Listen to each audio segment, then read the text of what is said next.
I didn't have any knowledge of the original, but what attracted to me to it was the idea, really, because there's been a lot of hitmen movies around, but this one was different because his MO was that it has to look like an accident. So it was, from my point of view, it was great because it didn't mean we were just going to go and shoot people and, you know, blow people up or anything in a very simple, obvious way. It meant he had to kill people, but it had to always look like an accident, and that was, to me, it was going to be ingenious and clever.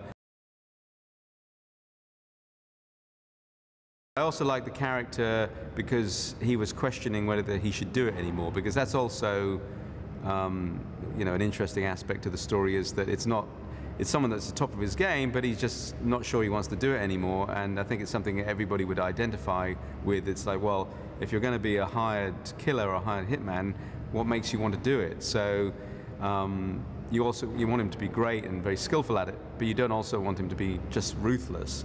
It was a combination of the character and the way he operates, which is very different from any other hitman I've ever seen.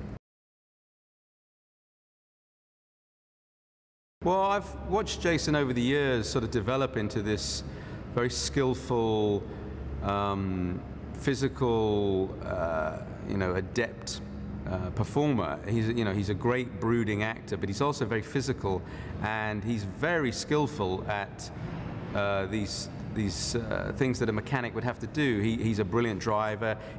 He's can do most of his own stunts and wants to do most of his own stunts, and so he was like the perfect casting for this. Like a man of few words. He's been through some life. He's not a kid. He's mature.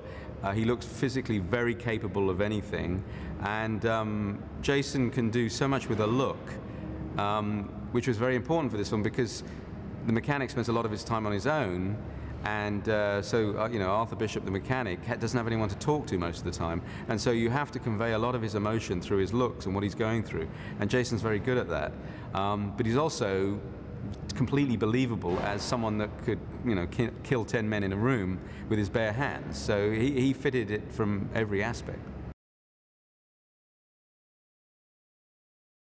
The film in the first place was as a character piece, and I also thought, well, I wasn't even sure how much action I was going to put in it by the end of it, because it's written firstly as a character piece, and then you can really sprinkle in action where you want it, to strengthen the idea of what these guys' lives are like.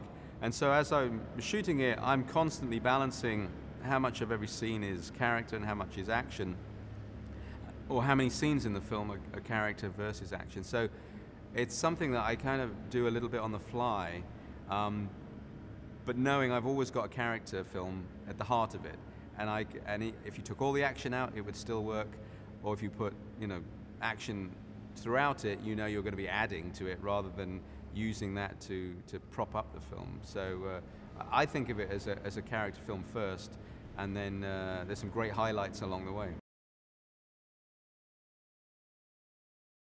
Jason and Ben are very different personalities and very different characters, but they do cross over in a lot of ways, and they both have the same passion for realism and character realism and visual realism, and so it's a combination that is working really well, because although they come from very different backgrounds, different countries and different upbringings and different routes into becoming, you know, actors in movies, it actually works really well, and that's what I'm very pleased about, is because I could have cast people that were very similar, and I think it would have been a very bland combination. But because they're very opposite, you get some great sparks between them,